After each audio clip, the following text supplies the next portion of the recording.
大学报到的路上，我好心换了座位。同学，我想跟男朋友坐一起，咱俩换一下行吗？落座没多久就开始头晕恶心，本以为是晕车，可不料是我人生失控的开始。入学体检上，我莫名其妙被查出怀孕，不可能，我连男生的手都没碰过，怎么可能怀孕？老师，我承认，他肚子里的孩子是我的，我愿意负责。今天起，爸妈嫌我败坏门风，当场宣布断绝关系。在铺天盖地的羞辱里，我被逼着签下了自愿退学申请。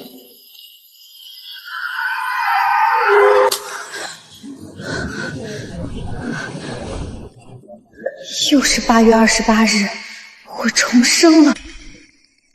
同学，咱俩换一下行吗？我想跟男朋友坐一起。到现在我都想不通，为什么只是换了个座位，我就被莫名其妙查出怀孕？面前这对男女又为什么要处心积虑诬陷我怀了他的孩子？同学，我们也是北疆的新生，我叫李雨桐，这是我男朋友江小天。不好意思啊，同学，我女朋友哮喘，我怕她路上犯病，坐在一起方便照顾。她的位置就在那边16C，麻烦你就帮忙跟她换一下吧。既然知道女朋友随时需要有人照顾，那买票的时候为什么不提前买在一起，反而上车了才来抢别人的座位？可以吗，同学？不换，让开。同学，你是不是没听清？我有哮喘，不太方便坐这边。我听清了，不换。不管他们背后藏着什么阴谋，既然所有悲剧都是从换座开始的，这一世我无论如何都绝不会重蹈覆辙。前面怎么回事？别一直堵着过道啊！我说姑娘啊，坐哪儿不是坐？你们都是一个学校的，换个座位又不会少块肉。何况人家都这样说了，哪有不帮忙的道理？你爱帮忙你跟他换，少在这道德绑架我。你这小丫头怎么长辈说话的？现在年轻人可真没同情心。让开，这是我的座。同学，求求你了，我真的会发病的。你这孩子怎么这么冷血？人家身体不舒服，万一一会儿发病，你负得起这个责任吗？就是，连这点同理心都没有，你到底是怎么考上的大学？赶紧让开吧你，别在这挡路！干什么呢？过道不许聚众拥堵。乘务员大哥，我真不是故意添乱，我有哮喘，怕路途颠簸中途发病。只是想跟这位同学换个座位，方便我男朋友照顾我，可他怎么都不肯通融。姑娘，出门在外讲究互相体谅，人家确实有特殊情况，只是换个座位的小事，你就帮个忙吧。就是，乘务员都发话了，赶紧换吧。小姑娘长挺轻笑，心肠怎么这么硬？上一世那种百口莫辩的窒息感又来了。如果现在妥协换座，所有人都会觉得我不近人情、无理取闹。可如果我真的做到16C，等待我的就是身败名裂、万劫不复的人生。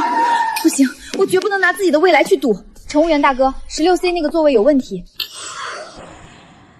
小姑娘，发车前车厢和座位都经过检查清洁，你说的具体是什么问题？我现在也不能确定，麻烦您再当着我的面检查一下。我就不信一个干干净净什么都没有的座位能让我凭空怀孕。一会儿只要查出半点异样，我就有十足的证据揭穿他们，告他们蓄意陷害。大家先回自己的位置，不要堵住过道，影响通行。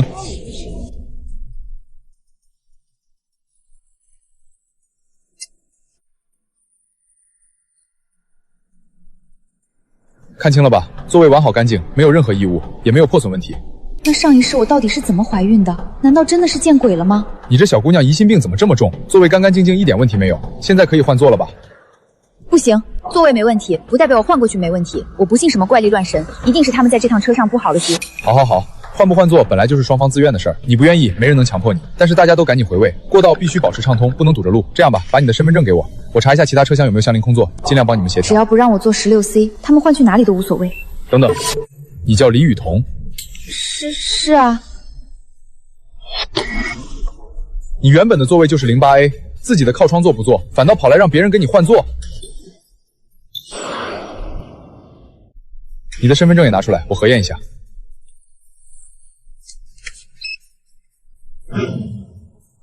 你自己看，你的座位是哪里？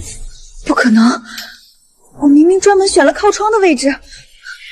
搞半天，原来是他占了人家的位置，自己占了别人的位置，还闹了这么半天。我看就是故意找茬，见不得人家小情侣好好坐一起。安静！你知不知道你这种行为是恶意扰乱车厢秩序，涉嫌寻衅滋事，再继续无理取闹，我立刻通知乘警过来处理。难道真的是我记错了？难道上一世我的遭遇跟换届根本没有关系？可如果是这样的话，不对，等等，你刚才为什么不直接核验车票，让我离开？你明明可以直接指出我坐错位置，却偏偏低声下气求我换座，这不是多此一举吗？我刚才上车太急，慌乱中把座位号看错了。行了，人家都说了是误会一场，赶紧回16C 坐好，别堵在过道影响通行。那个座位暗藏杀机，我这辈子绝对不能再碰。我不做，我去车厢连接室站着。同学，从这里到学校还要好几个小时车程，等会儿到了学校还要统一入学体检。你一直站着太熬人，身体肯定会受不了的，还是回去做吧。你怎么知道我到学校还要体检？北疆交通职业学院开设了空中乘务与高铁乘务2个专业，只有空乘专业要求新生入学前体检。我从来没说过自己是哪个专业，你到底是怎么知道的？同学，你别太神经兮兮、无理取闹行不行？你看清楚，我也是空乘专业的新生，面试的时候你是专业第1名，我现场见过你，所以自然知道我们专业报到需要统一体检。你不愿意换座，我们从头到尾也没有强迫你。雨桐只是好心关心你的身体，你为什么非要揪着我们不放，咄咄逼人？2个人配合的天衣无缝，他们绝对有问题。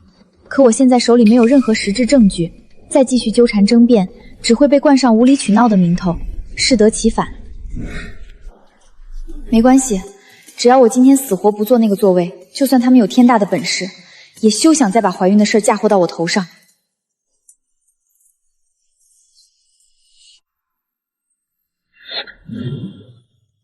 同学，你怀孕了。不可能！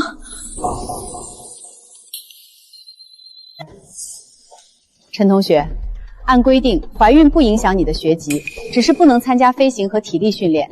可这种事儿一旦传开，你觉得你还待得下去吗？我劝你主动申请休学，给自己留点体面。老师，我不可能怀孕，我连男朋友都没有，从来没有过越界的事情，一定是检查结果出错了，我要求重新检查，我要复检。好，我去准备复检器材。不用准备，谁说一定要有男朋友才能怀孕？现在的小姑娘做错事只会推脱狡辩，出了问题不想着面对，反倒第一时间怀疑我们医院的仪器和专业结果。长得白白净净，没想到这么乱，还没入学就搞大肚子，听说还是他我觉得还是得复查一下吧，谁知道到时候他是去复查还是去处理啊？为什么？我明明已经避开了那个致命座位，我明明已经拼命改变了轨迹，为什么结果还是这样？老师，这事儿不怪他，都是我的错。我是她男朋友，她怀孕是我造成的，我愿意承担一切责任，求学校不要处分她。你胡说八道什么？我根本就不认识你，你为什么要处心积虑、步步紧逼陷害我？事到如今，你还要继续瞒着所有人吗？我知道你怕被学校退学，怕被家里人责骂，可你就算再害怕，也不能连我都狠心不认啊！我发誓，在上大学之前，我从来就没有见过这个人，这张照片根本就是假的，是他们伪造的证据。这么看的话，不会真的有什么隐情吧？难道是他不想负责，实打实的照片都摆出来不认？这也太决心太虚了。人家男生都主动站出来愿意担责了，他死活不承认，属实有点过分了。行了，别在这耽误时间，败坏风气。我现在马上给你爸妈打电话，让他们立刻来学校接你。我不能打，老师，求求你别打！上一世就是这通电话，爸妈赶到学校后，当众羞愤交加，直接和我断绝了关系，我彻底众叛亲离。难道我重生一次，拼尽全力避开宿命，最后还是要栽在一模一样的手段里？不对，别打电话，我知道是怎么回事了。是你陷害我！你放开我，我根本就不认识你，你凭什么污蔑我？小鱼，你冷静一点，千错万错全都是我的错，你有虎气冲着我来，无缘无故欺负一个无辜的同学干什么？滚开！够了，这里是校医院，不是你们拉扯吵闹的地方。陈同学，你到底怎么回事？你说他们陷害你，有证据吗？我怀疑这份检查结果有问题，我要去3甲医院复检。这位同学，我明确告诉你，结果绝对不可能有问题。我们校医院的设备都是今年全新更换的高精度仪器，你就算去3甲医院查100遍、1000遍，结果也绝对是怀孕。是，我相信医院的机器确实没有问题，但这份打印出来交到你手里的体检报告有问题。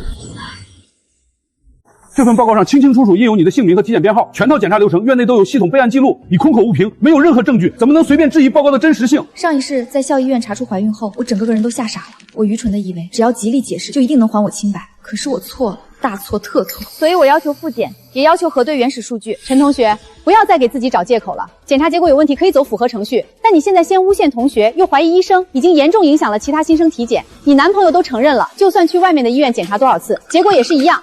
既然你们一口咬定我怀孕了，你要干什么？您好，这里是110报警服务台，请问有什么可以帮您？北疆交通职业学院有人涉嫌性侵，请你们立刻出警。是谁报的警？是我，叔叔。我的体检报告显示怀孕，他当众说孩子是他的，可我根本不认识他，也没有和任何人发生过关系。如果我真的怀孕了，那只有一种可能，我遭到了性侵。叔叔，他胡说，我怎么会干这种事儿？没碰过他，为什么承认孩子是你的？立刻给受害人做加急检测。同学和我来吧。结果出来了 ，HD 指标完全正常，没有任何妊娠迹象。这份校医院出具的报告是伪造的。叔叔，我真不知道啊，我只是按机器出具的结果看的，我哪知道机器为什么会出那种报告啊？天哪，这救人的地方竟然敢作假，太恐怖了！要是今天没报警查清楚，陈小鱼一辈子不就彻底毁在这一张假报告上了？伪造医疗报告，恶意毁人清白，把检验科数据全部封存。周医生、江小天全部回局里接受调查。叔叔别抓他，这一切都是我做的，是我嫉妒他，我是专业第2名，只要有他在，我永远拿不到首推名额，所以我伪造报告让江小天帮我一起演戏，就是想让他身败名裂，被学校开除。先都带走。叔叔，等等，就凭你们2个学生就能在校医院的机器上作假？甚至买通动车上的工作人员来配合你们演戏，这件事没那么简单，真正的幕后黑手另有其人。叔叔，李雨桐只是个大1新生，他就算的有嫉妒心，又怎么可能有那个通天的本事，提前打通动车乘务员的关系，一直把我赶去16C？那只是巧合。巧合？那动车乘务员和刘老师本来就认识，暗中串通一气帮你布局，这也是巧合吗？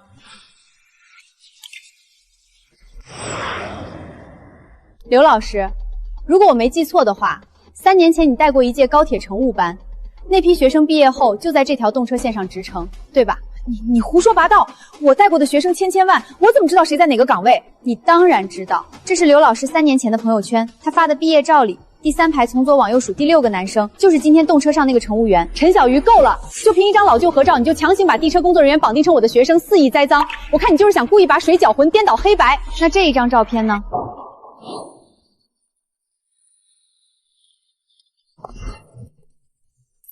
还好我留了个心眼，特意拍了一张照片证明。警官叔叔，根据车次跟工牌，相信很快就能查证对方到底是不是刘老师的那位学生。既然你们是师徒关系，那请你解释一下，为什么这起有预谋的陷害事件中会有你的学生参与？我带过那么多，谁毕业时去了哪里，怎么可能个个都记得？李雨桐提前知道我是空乘专业第1，也知道我的体检安排。动车乘务员又恰好是你曾经带过的学生，这些不可能全是巧合，背后一定有人给他名单。你什么意思啊？我希望警方依法核查你和那名乘务员是否有通话、转账或聊天往来，也查清我的个人信息是从哪里泄露出去的。够了！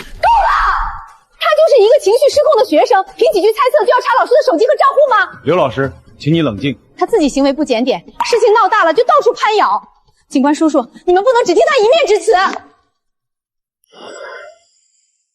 警官叔叔，陈小鱼情绪明显失控，他的话根本不能信。能不能信，要看调查结果。刘某，请你配合调查，请把手机拿出来。刘老师，你救救我！你明明亲口说过，我这么做绝对不会出事儿的。你是谁？我根本不认识你，你做的事儿和我没有任何关系。你不认识我？我带过那么多学生，怎么可能认识每一个新生家长拖来的人？你自己做错了事，别想往我身上推。明明是你说的，你说只要把陈小鱼弄走，首推名额就是我的，你还说这种事不会出问题。你闭嘴，不准再胡说八道。李雨桐，继续说。他说，只要陈小鱼顺利入学，以后不只是首推，连奖学金和比赛名额我都争不过的。原来从录取开始就已经有人盯上我了。我没有办法，刘老师说有。他说新生刚入学的时候最脆弱，只要先毁掉陈小鱼的名声，学校为了专业形象不会给他解释的机会。等他受不了退学，空出来的首推名额自然就是我的。他撒谎，他为了给自己脱罪，故意往我身上泼脏水。你还说这种事以前做过，绝对不会出问题。以前做过？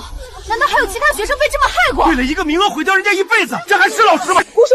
我只是个辅导员，怎么可能操控列车和校医院？警官同志，他撒谎！李雨桐为了给自己脱罪，故意往我身上泼脏水。他说以前做过，原话是什么？他说只要先把怀孕报告做实，再找一个男生站出来承认。学校为了专业声誉，一定会先处理学生。就算你后来复查出没有怀孕，也可以说你已经把孩子处理掉了。原来他们连我复查后的退路都堵死了。真相不重要，他们要的是污名先落在我身上。还有什么？刘老师给过我一份名单，上面有这一届新生的照片、征程和家庭情况。陈小鱼的名字被红笔圈了起来，后面写着一个清字。清是什么意思？清楚。胡说！根本没有什么是清楚名单。有，就在聊天记录里，我手机里还有截图。好，我们来看。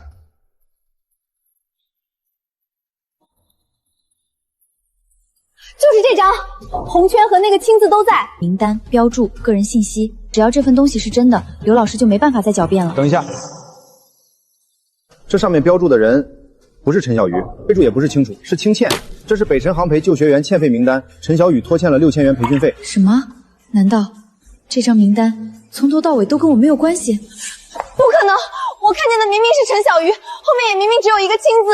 你保存的截图裁掉了部分内容，现在恢复的是完整图片。怎么会这样？警官同志，你们都看见了，根本没有什么清除名单。他为了减轻自己的责任，连这种谎话都编得出来。还有陈小鱼，一张报告出了问题，他就认定所有人都在害他，污蔑同学，攀咬老师，现在还想把正规培训机构说成犯罪团伙。难道真是林云言记错了？假报告有问题，不代表后面那些猜测全是真的吧？那个亲明明是亲欠。警官，北辰航培的法务刚来电话，他们说李家交的20万是正规培训费，合同发票一应俱全，机构从未书面承诺过任何首推名额。我以为马上就要抓住关键证据，没想到短短几分钟之内，所有线索全部失效。我承认校医院的报告需要调查，但不能因为一个学生情绪失控就随便给老师和培训机构定罪。陈小鱼，你不是第一个拿着系统异常报告闹事的学生，不是第一个。3年前那个姓林的姑娘也说自己没怀孕，那时的我已经彻底崩溃，根本没有听进去。可现在名单上可以没有我，那张截图也可以是假的，但他们不知道我清楚前一个被毁掉的人姓什么。3年前，请帮我查一个姓林的空乘专业学生，她也曾被查出怀孕，后来退学了。去查查。依法调取学校近5年的相关学籍记录。查到了，3年前空乘专业确实有一名姓林的女生退学，她叫林薇，当时也是专业第一。林薇入学1个月后，以身体和个人原因申请退学，她当时的辅导员就是刘老师。另外，学校纪检监察部门已对刘某立案核查，正配合我们调查。你好，请问是林薇女士吗？我们正在调查北江交通职业学院3年前的一份入学体检报告。对不起，你拨打的电话已关机。学生自愿退学有什么奇怪的？难道每一个退学的学生都要被陈小鱼说成受害者？我叫陈小鱼，今天我也被打印成了怀孕。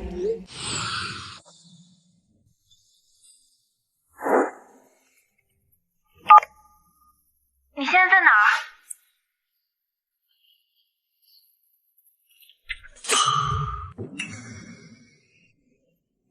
？3年前，我也是空乘专业第一。入学体检时，他们说我怀孕了，可我和男朋友根本没有发生过关系。后来是不是有个男人跑到学校，当着所有人的面说孩子是他的？你怎么知道？因为今天也有人这么对我。你后来复查了吗？查了。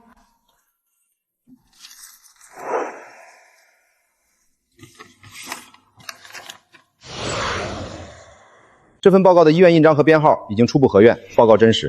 我拿着报告回学校找刘老师，他却说校医院的原始报告丢了，监控也坏了。他还说外院报告只能证明我复查时没有怀孕，不能证明我之前没有。所有人都说我是把孩子处理掉以后才回来装无辜。宿舍门上每天都有人贴纸条，同学见到我就笑。最后学校以我的心理状态不适合训练为由，建议我休学。我爸妈也觉得丢人，把我接回了家。我仿佛看见了前世的自己，只不过我的人生停在了那一天，林薇则一直活着，被困在了3年前。林薇，你愿意就3年前的事情正式作证吗？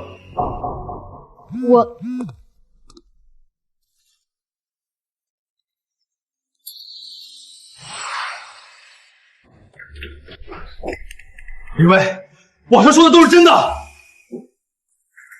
这是你当年的退学声明，上面明明写着你是自愿退学，学校没有强迫你。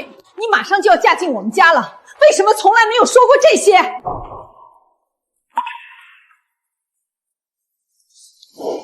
对不起，我不想作证了。林薇，你刚才所说的情况以及这份外院报告对调查都很重要，你确定不愿意正式作证？外院报告只能证明我复查时没有怀孕，不能证明校医院调换过我的结果。刘老师没有逼我，退学声明也是我自己签的。我知道他在撒谎，可我也看见他未婚夫父母看他的眼神已经彻底变了。他好不容易重新建立的生活，正在他面前摇摇欲坠。3年前的事，我不想再说了。是否作证，由你自己决定。如果改变主意，随时联系我们。林薇女士当年系本人申请退学，相关情况正在进一步核查。反对以维权之名公开消费他人私密经历。林女士已经开始了新的生活，她是否愿意公开过去，应该由她自己决定。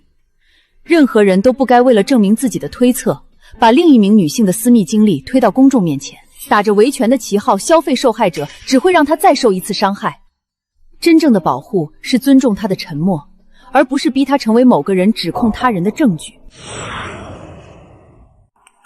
拿别人的隐私给自己作证，太自私了。林薇都说是自愿退学了，他还想怎么样？这一回我没有立刻反击，因为他们有一句话没有说错，林薇有权决定是否作证。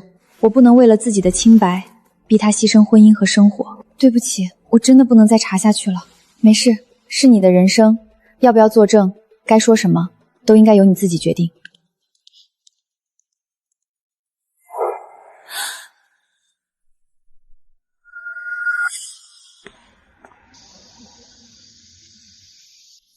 程老师，他已经被赶出去了。他是谁？赵倩，当年他是专业第2名。你退学之后呢？他拿到了原本属于我的推荐资格。他现在在哪里？北辰航培，他现在是承办的财务主管。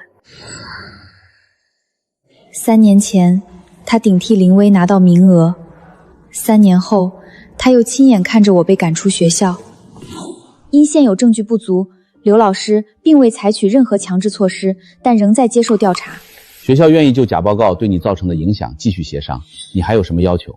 既然暂时没有其他证据，我只追究自己的假报告。林薇的事儿到此为止，其他事情我也不再公开质疑。补偿方案呢？我可以考虑。所有人都认为我输了，但我只是在等。旧资料重新分类，过期草稿和重复文件全部处理掉。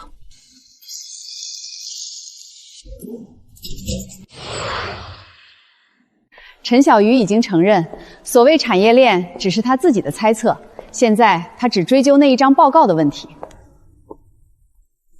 消息很快传了出去，程曼果然放松了警惕，刘老师也重新有了底气。只有我知道，我是在等那条红色手链的主人自己来找我。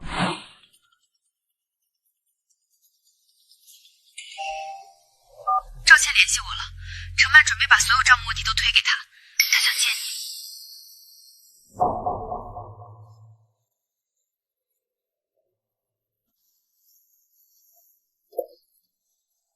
我不是来帮你的，我只是不想替程曼坐牢。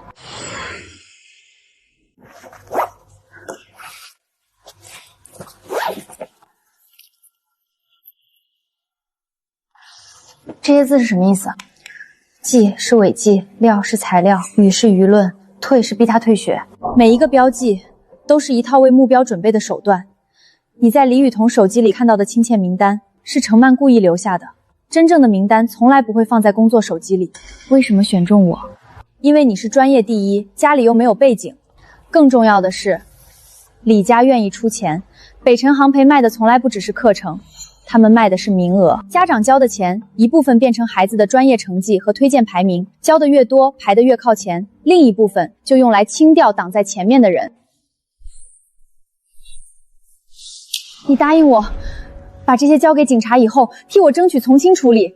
是否从轻，要看你交代多少，也要由警方和法律决定。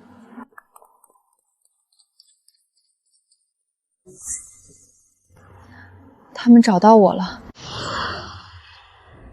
外面的人未必是冲你来的，我们现在就报警。来不及了。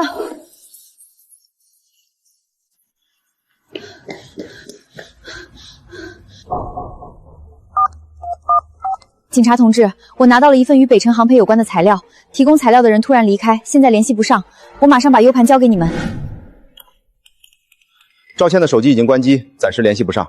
U 盘里的部分文件存在近期修改痕迹，资金记录和截图的来源还需要进一步核查。修改痕迹能证明文件是假的吗？现在只能证明文件被修改过，不能据此确认内容真实，也不能确认文件来自哪里。北辰航培否认制作过这些名单，也从未授权赵倩将内部资料交给任何人。这些文件只能证明被制作过，不能证明来自北辰航培。所谓清除名单，是陈小鱼让我修改的。他答应，只要我帮他坐实北辰航培犯罪，就替我向警方求情。我害怕承担责任，才一时糊涂答应他。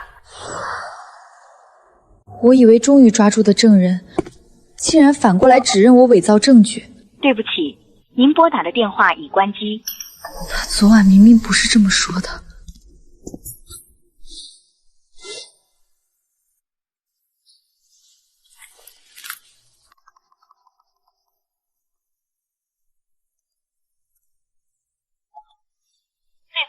程曼的律师函接踵而来。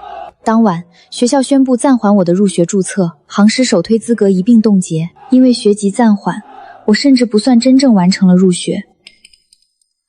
怀孕报告也许是假的，但产业链肯定是他编的。为了报复学校，连证据都敢伪造。这种人比李雨桐更可怕。他们相信我受过害，却认定我为了报复，变成了另一个加害者。事件闹得越来越大，我父母也来了学校。陈同学，我理解你受到假报告影响后情绪激动，只要你公开承认所谓产业链是你在愤怒下产生的错误推测，北辰航培可以不再追究。本人此前关于北辰航培存在违规产业链的说法，系个人错误推测。出于人道考虑，我们还可以协助你联系其他专业，尽量保住你的学籍。我的空乘专业呢？事情闹到现在，你觉得航司还愿意承担风险吗？你确实证明了自己没有怀孕，但人不能因为赢过一次，就真以为什么都能查。赵倩已经公开证明，名单是你让她修改的。林薇也不愿意作证，你手里还有什么？我没有回答，因为这一刻，我手里确实什么都没有。小鱼，要不先道歉，把学籍保住。前世他们嫌我丢人，将我赶出家门。这一世，即使我证明自己没有怀孕，他们仍然希望我低头换一个前途。明天上午召开记者说明会，只要你当众念完，一切都可以结束。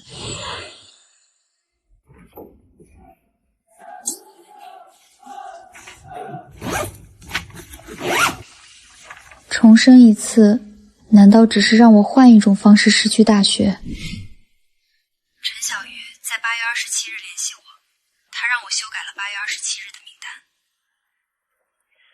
陈小鱼在8月27日联系我。8月27日。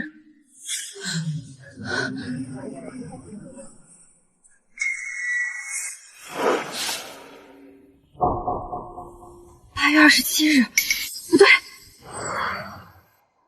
在8月27日，我根本不知道赵倩是谁，更不知道北辰航培的存在。如果那段视频真是赵倩失联后录制的，她为什么会说出一个根本不可能成立的日期？同学，咱俩换下行吗？除非这不是他逃走以后录的。告诉程曼，我愿意道歉。念完以后，你的学籍会恢复，北辰航培也不会再追究你。我只有一个条件，道歉之前先播放赵倩指认我的原始视频。可以。陈小鱼在8月27日联系我，让我修改了8月27日的名单。赵倩说，我在8月27日联系了她。8月27日，我还在400公里外的老家，当天的定位和监控都能证明我没有离开当地。8月28日上午，我才登上前往北疆的动车。即使人在外地，也可以通过网络联系。好，请出示联系记录，聊天、通话、邮件，任何一样都可以。警方已经依法固定相关电子数据，初步核验显示，这段视频的创建时间与赵倩公开描述的录制时间不符，视频文件早于陈小鱼与赵倩的首次实际接触。目前只能确认赵倩的公开说法存在明显矛盾，其他情况仍在调查。电子文件的时间可以被修改，这也不能证明所谓的名单是真的。确实不能，所以我现在只证明了一件事：你们公开的视频在撒谎。一个视频有问题，就能证明你手里的名单是真的？陈小鱼，你别想靠几句猜测把所有人拖下水。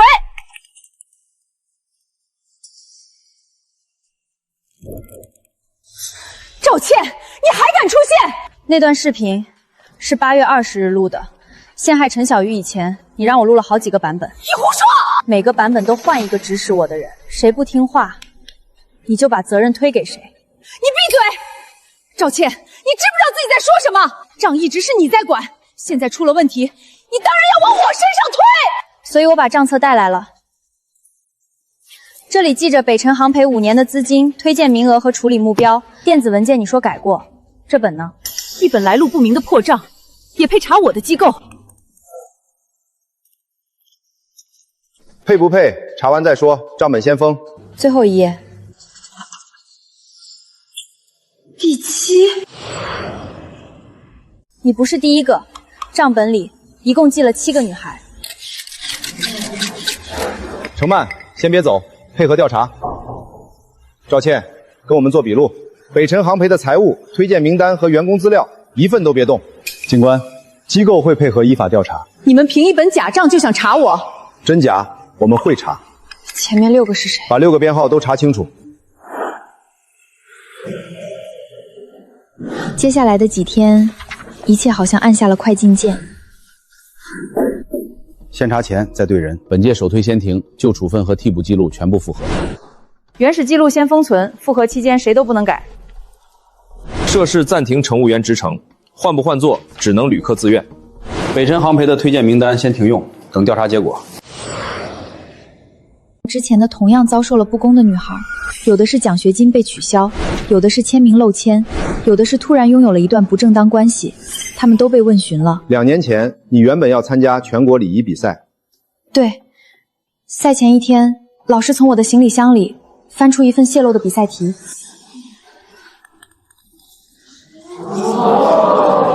不是我的，我没见过这份题。我被取消资格，还背了处分。后来顶替我的人是北辰航培的付费学员。2年了，我一直以为是自己粗心，收拾行李时拿错了资料。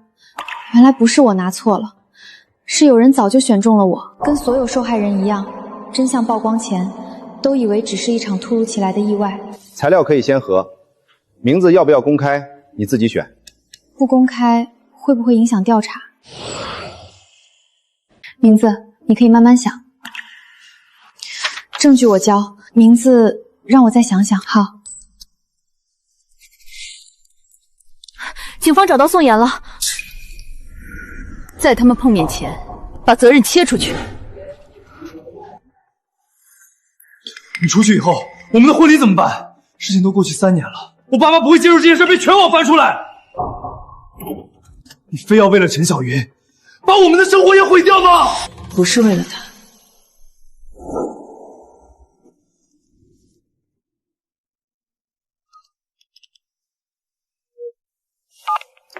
喂，如果我不出面，你会怪我吗？不会，说不说你自己决定。3年前，学校替我决定休学，父母替我决定回家，刘老师替我决定闭嘴。这一次，我自己决定。好。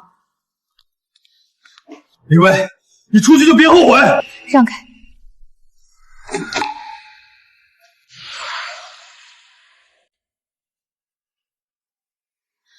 有人出面，有人只交材料，都按自己的选择来。走吧，把名字拿回来。学校可以恢复你的首推资格，作为补偿。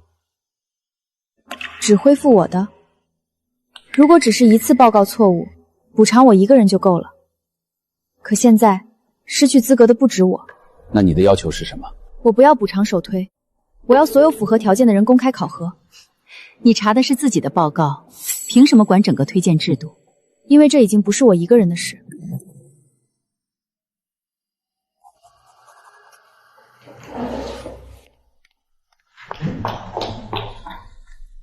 给你名额，你不要，你真当自己能管所有人？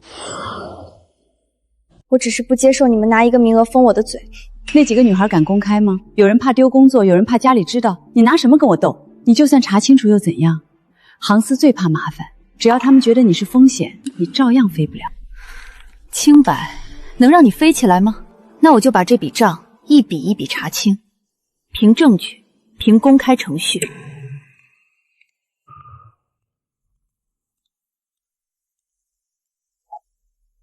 把今天的录音拿来。我不要补偿首推，我要所有符合条件的人公开考核。完整录音对他有利，那就别让所有人听完整的。原始录音一公开会反噬。我要的不是永远骗下去，我要航司先怕他。发。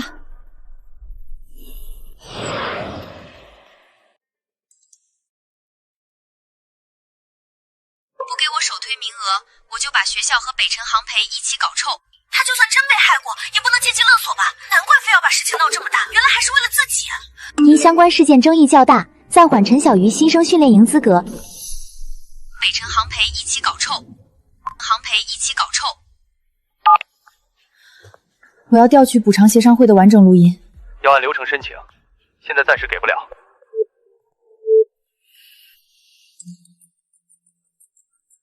陈小鱼，那天的会是我负责记录。你们要补偿名额，我听得很清楚。孙老师，完整录音我留有工作备份，我会按程序提交。谢谢你。不用谢我，我只认原话。这里是300万，只要小鱼出具谅解书，不再参加听证，这笔钱就是你们的。只是谅解。要谅解书，还要我爸妈向警方改口，说我高中就认识江小天，还要我们停止联系林薇，不再公开账本。只要你们同意，所有条件都可以写进和解协议。你想用300万把构陷包装成感情纠纷？雨桐才刚成年，他已经失去大学，难道你真要毁掉他一辈子？他想毁掉我的时候也是刚成年，可你现在不是没事吗？你们怎么想？小鱼，我们当然站在你这边。如果警察晚来一天呢？如果警察晚来一天呢？如果假报告先传遍学校，江小天再拿着照片说他是我男朋友，你们会相信我吗？还是会先觉得我丢人？爸相信你，之前劝你道歉是怕你连大学都上不了。你们可以害怕，也可以觉得300万很多，但如果你们替我原谅，我就连你们一起放下。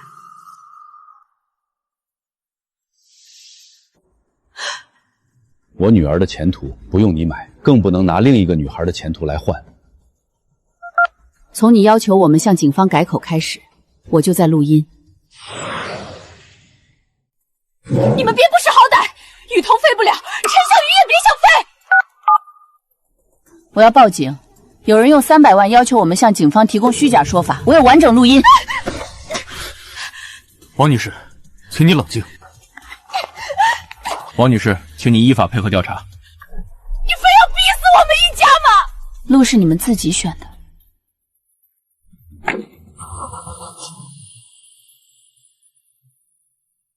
这是李雨桐委托我转交的，你要回复吗？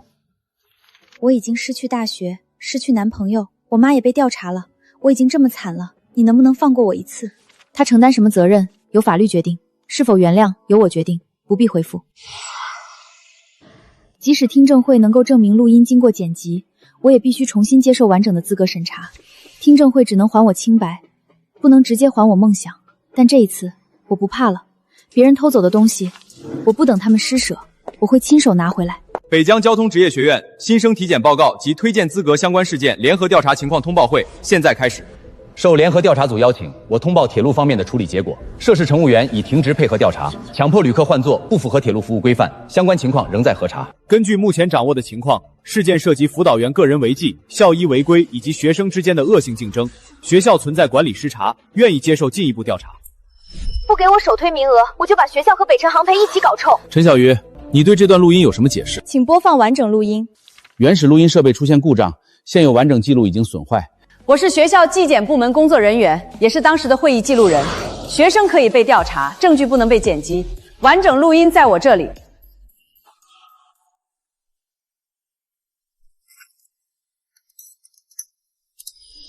我不要你们补偿首推名额，我要所有符合条件的人公开考核。如果学校不给一个公平程序，我就把学校和北辰航培的完整事实公开。经现场比对，网络录音存在多处拼接，已经改变原始语义。陈小鱼在完整录音中明确拒绝补偿名额，要求的是公开考核。完整录音只能证明他没有勒索，不能证明北辰航培买卖名额。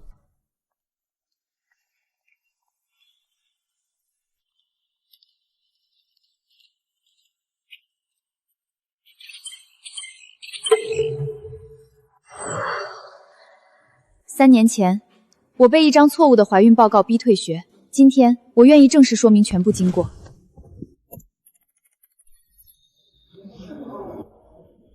经初步核对，账本记录与多笔资金流水、受害者退出时间及替代人获得资格的时间存在对应关系。上述行为已涉嫌行贿、受贿犯罪，案件线索已依法移送司法机关。培训费用都是正常收费，这些时间重合不能证明推荐名额与资金有关。20万元进入北辰航培，8万元流向刘老师，用20万买通排名，用8万收买老师。随后我的资格被清除，李雨桐被安排顶替。你们不是在培养人才，你们是先偷走别人的机会，再把机会卖给出价最高的人。基于目前暴露出的重大合规风险，即日起，航司终止与北辰航培的全部合作，并重新核查历届推荐名单。本届取消内部首推机制，所有符合条件的新生一律公开考核。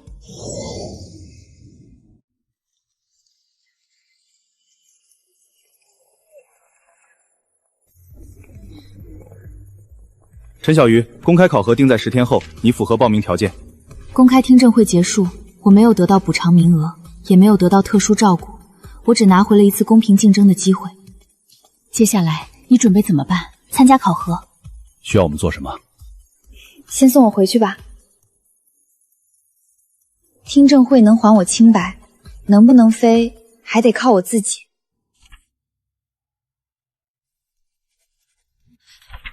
体能我陪你练。英语我不会，抽题总会吧？英语我不会，抽题总会吧？好。还差2秒，再来一次。Gyerlus to Yukalfu to Team Archer Crystal Ralph. Good morning, ladies and gentlemen. This is your cabin crew speaking. We are now preparing for takeoff. Willikos, the electronics are turned off. 先确认出口。过了。明天就考了，今晚早点休息。陈小鱼，明天考核前先来考务室一趟。有人举报你提前拿到了试题。举报人说你提前接触过试题，你怎么解释？原题全部作废，现场重新抽题，考官重新抽签，全程录像。只让你重考。所有考生一起，我最后一个进场。因临时情况，原定试题全部作废，所有考生重新抽题，重新抽考官，全程录像。凭什么？我们准备了这么久，为什么我们都要换题？如果泄题是真的，重考对所有人公平；如果泄题是假的，重考能还我清白。怕重考的人才应该解释自己怕什么。原定试题立即封存，启动备用考核程序。那份匿名举报本想毁掉我的资格，却逼着航司采用了最公开、最无法操纵的考核方式。按新题执行，成绩现场汇总。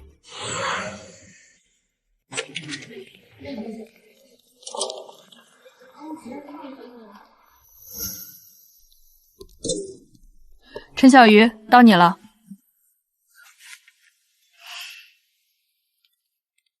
I believe that providing personalized service and ensuring the safety and comfort of every passenger is my top priority. How would you handle a situation where a passenger's cultural customs conflict with our...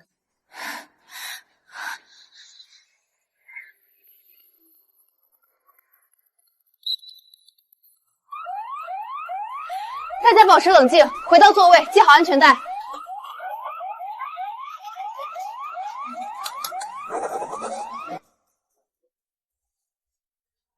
最后一个问题，如果一名乘客要求另一名乘客换座，你会怎么处理？最后一个问题，如果一名乘客要求另一名乘客换座，你会怎么处理？同学，求求你了，我真的会发病的。任何乘客和工作人员都不能用舆论或道德压力强迫其中一方。如果拒绝换座的乘客被其他人指责呢？工作人员应该立即制止，维持客舱秩序，并说明换座必须自愿。善意值得鼓励，但善意不能被强制。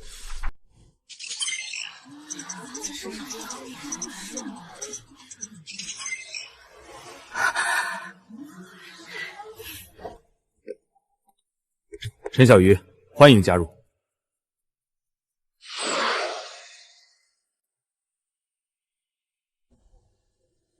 我本来也能参加考核，可从我接受那份不属于我的排名开始，我就已经失去了公平竞争的资格。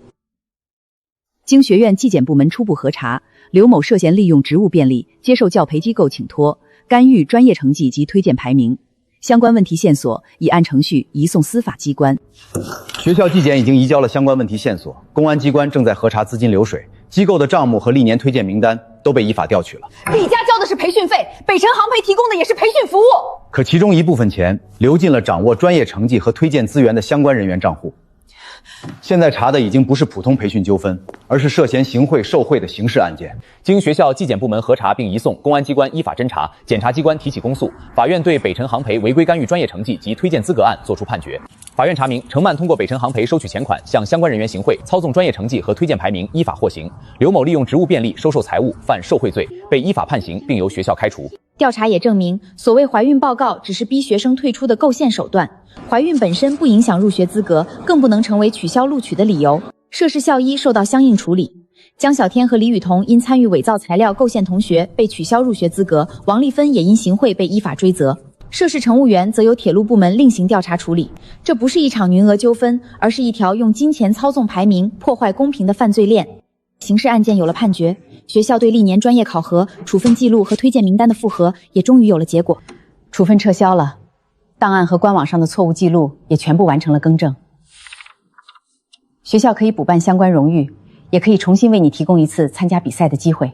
比赛已经过去了，我只要这里写清楚，那份题从来不是我的。迟到的更正不能把他们失去的全部还回来，但至少从今天起，那些不属于他们的污名不会再跟着他们走下去。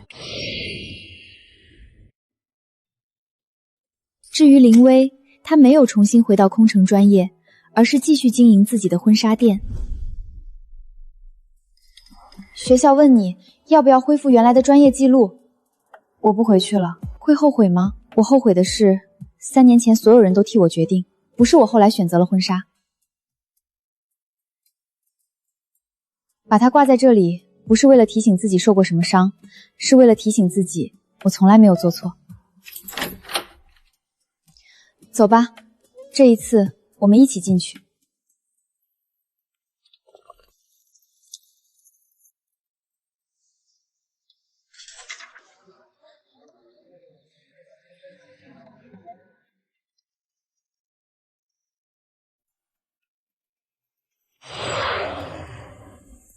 陈小鱼同学，学校希望邀请你作为勇敢举报、依法监督的优秀学生代表发言。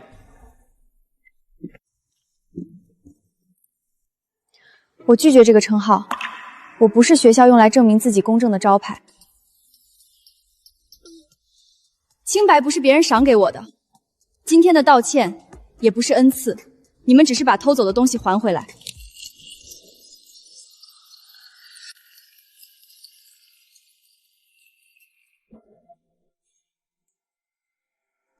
同学，我们的座位分开了，请问可以和你换一下吗？